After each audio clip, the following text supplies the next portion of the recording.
and I'll slate that this is for the broadcast generic. So, first question, what was your reaction when you were asked to reprise the role of Trevor? What made you want to bring him back to the big screen? Well, to put it very simply, Kevin Feige came to my house. I live in Oxfordshire in England, and he flew over to present to me the idea of Trevor in the first place, and that introduction to him was so well put, so well thought through, and the initial character so well thought through and well created, and then the short film that Drew Pearce did afterwards when Trevor is in prison.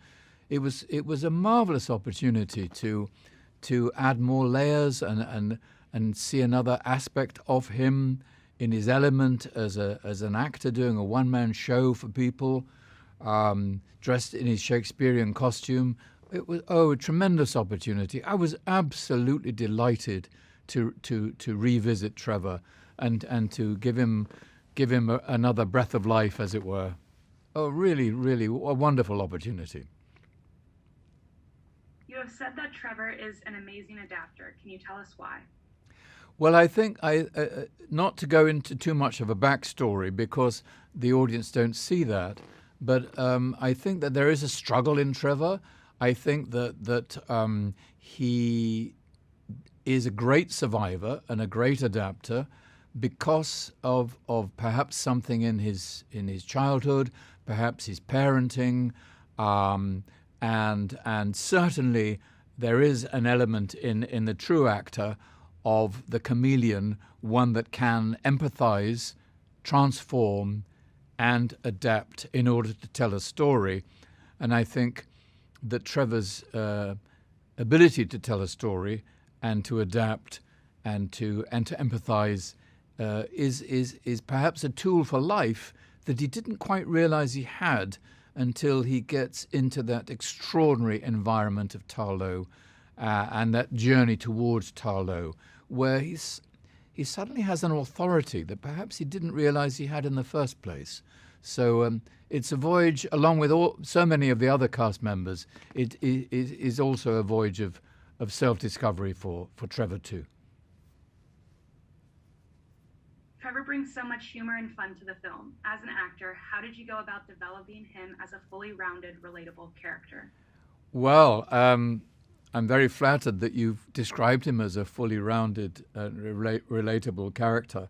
He is based upon actors and colleagues with whom I worked in my early days as an actor, and I started my career quite considerably in the north of England. I'm very fond of the north of England. I didn't live very far from Liverpool. In fact, to travel to Liverpool, all we had to do is go along the East Lancashire Road, it was called in those days. It's probably called a motorway now with a number.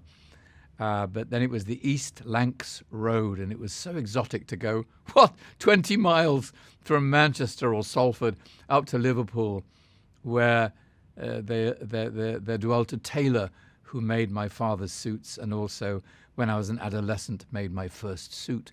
So I have a fascination and a familiarity with the town of Liverpool, and I decided, and it was decided by dear Drew Pearce, that his origins were from the north of England, and I built that into him, and certain dear colleagues that I knew in my early days as an actor, their attitudes, their adventurous spirit, their wisdom, and their ability to quote Shakespeare at will. So he is a kaleidoscope, like a mosaic, an amalgam of lots of people of whom I'm very fond, and whom I met in my early theatre days before I was blessed by the cinema and became a film actor. So I think that contribution added, those contributions added to making him the character that he is.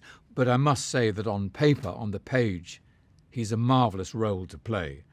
And there's very little improvisation in my performance. It is very much on the page. If it's not on the page, the actor can't deliver. But the basic building blocks, far more.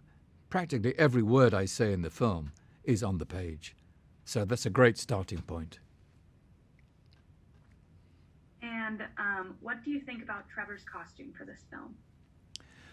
He graduates from looking very much like an Elizabethan Shakespearean actor to very simple village dress in Tarlow, and then into a warrior's costume, the red costume. And that journey of costume totally reflected my journey Trevor's journey, in that he starts off as a Shakespearean actor.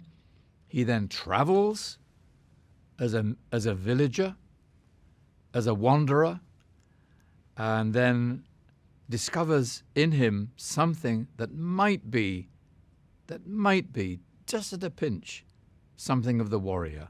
So the costume I put on like a glove, and it seemed utterly appropriate to what I was trying to do with Trevor. I was delighted. And tell us about Trevor's companion, Morris, and what it was like working with the CGI character. That CGI character came to life thanks to the rapport I had with the handler, who was invariably at the end of a long pole, but I used to talk to him before the scene, and we used to build up certain moments where, because I react as an actor, I love reacting. So he would give me right in the corner of my peripheral vision, out of my eye line, he would give me a lovely jump or a movement or a little scurry that would prompt me to my next line of dialogue or my next gesture to Morris. So that was a really nice relationship. And we had time to build that rapport because Destin ran such a wonderful set where everybody could seize their moment, confident that they would not be interrupted. And what did the director bring to the film? Well, listening to him today in the press conference and working with him as a man and a colleague, he brings many layers of his own compassion, sympathy, struggle, and wisdom to the film. A beautiful lyrical quest for the original self that emerges into the world before it's messed up. And I think Destin is in touch with that original self. We could call it the child within, but I don't want to infantilize what I'm saying. It's the original self, the journey of the soul. He's deeply intelligent, immensely likable, philosophical man, a man with whom I would go into battle, side by side, knowing that I was safe. And how would you describe the time you spent in the Marvel Cinematic Universe? Sublime.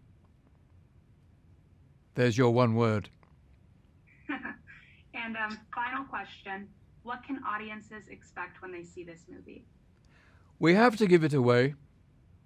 We can't hold on. If we're holding on, if we express expectations, we're holding on. We can't do that. All we can say is, ladies and gentlemen, boys and girls, here you are.